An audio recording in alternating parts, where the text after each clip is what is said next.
It says federal and state authorities are working to find the origins of racist text messages sent to black people across the country referencing slavery and telling them they were selected to pick cotton at the nearest plantation. Children, college students, and working professionals have received the mass text from unrecognized phone numbers in the wake of the presidential election. So this happened after the presidential election. The hate-filled rhetoric reminiscent of the country's painful and bigoted past has been reported in at least 30 states from New York to California and the District of Columbia. Okay, let me see. And I just want to get down to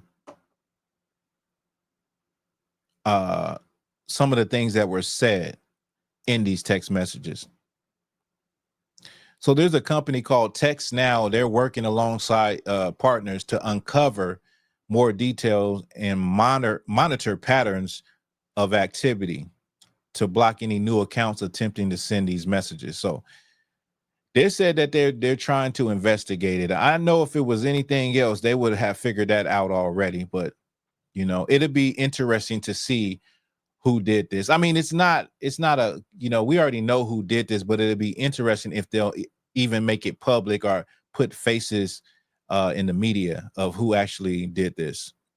This is the FBI. They said whoever is responsible for this did some real research, not putting together the target list, but also crafting a message that had info that made it seem real. So they were able to have names, and people are wondering how were they able to personalize it, and it goes to certain people's phones. How are they getting this information? Which is something that we all should be asking, right?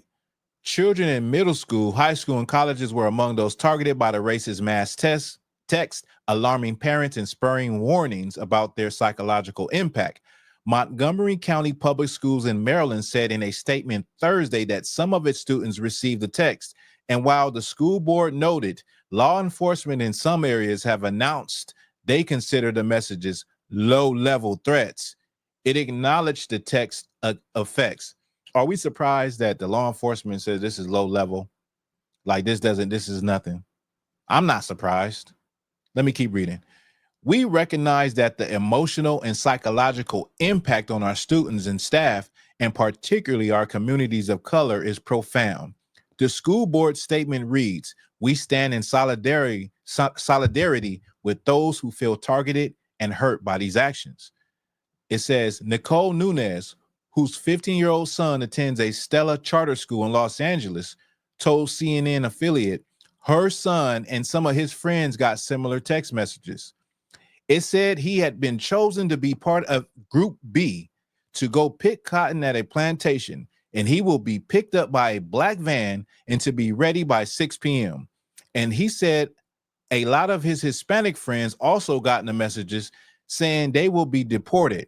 So they're getting different messages, just worded a little differently. So it's crazy. And it says here, somebody said, it's eerie that it's the day after the election. It's eerie that it came to my daughter's personal phone. It's eerie that it's only going to black students. Her group of friends have mapped out their paths to class so that they could walk together and keep each other safe. So this has created a psychological imprint on the minds of children, of these young students, okay, where they fear for their well-being and safety just going to class. So this is a grandmother. She said, when one of the texts popped up on a 12-year-old Milwaukee girl's phone, she immediately told her grandmother, "You have been selected to pick cotton at the nearest plantation.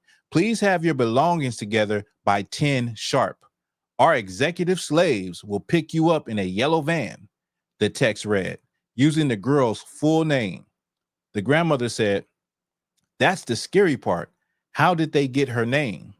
This is a question that, you know, once again, like I said, we all should be asking. How is it that they are even getting people's names to personalize these texts? Listen, what black people have failed to there's another, let me just, before I go in, let me just say there's another story also. There's a HBCU in Tennessee, one of the buildings of this building that's 100 years old was burned to the ground. Okay. Also, there's a text, I'm sure y'all seen it, with a white woman that texts about slavery. Like, are we going to have slavery again? Y'all can be my slaves. Something to that effect. And you know, the internet did they work and found out where she lived. Oh, found out where she worked, which is a Waffle House in Dallas, Texas. But here's the thing I was going to go into. Black people, what you got to understand is we do not live in a post-racial society. You know how they say, well, you know, we're integrated, things are different now. You would have to be out of your mind to actually believe that, well, all of the signs that racism and bigotry is still alive. You get it every day. And they hate to even admit that it exists anymore.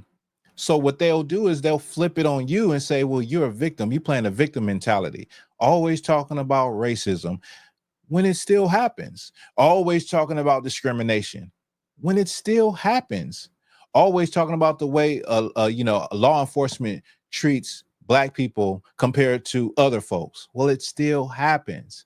And so Black people have to get it in their head that we still live in a place that is against us.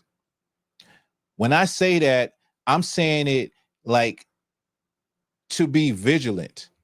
We have to go to work, school, and we have to live our lives, you know, like everybody else. So life can't stop. We can't do what we can't stop doing what we need to do to live and survive and take care of our families. And many of us may even have coworkers, people who we talk to who are not Black. But in the back of your mind, you have to always remember what you come from and what time it is.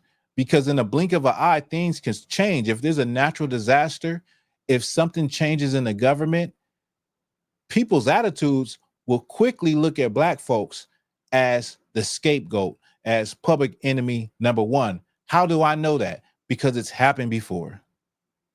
Like, nothing I'm saying is not nothing that hasn't happened in history. We have to, like, they want us to forget our history, but how can you forget your history when you're still living in it?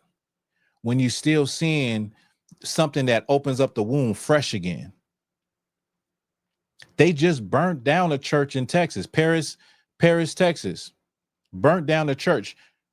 Before they burnt down the church, they spray painted it, get up out of here, N-word, and burnt the church to the ground. These things are still happening. What are y'all talking about? We're going to act like they're not happening? Or we're going to go watch some basketball? We're going to watch LeBron James dunk.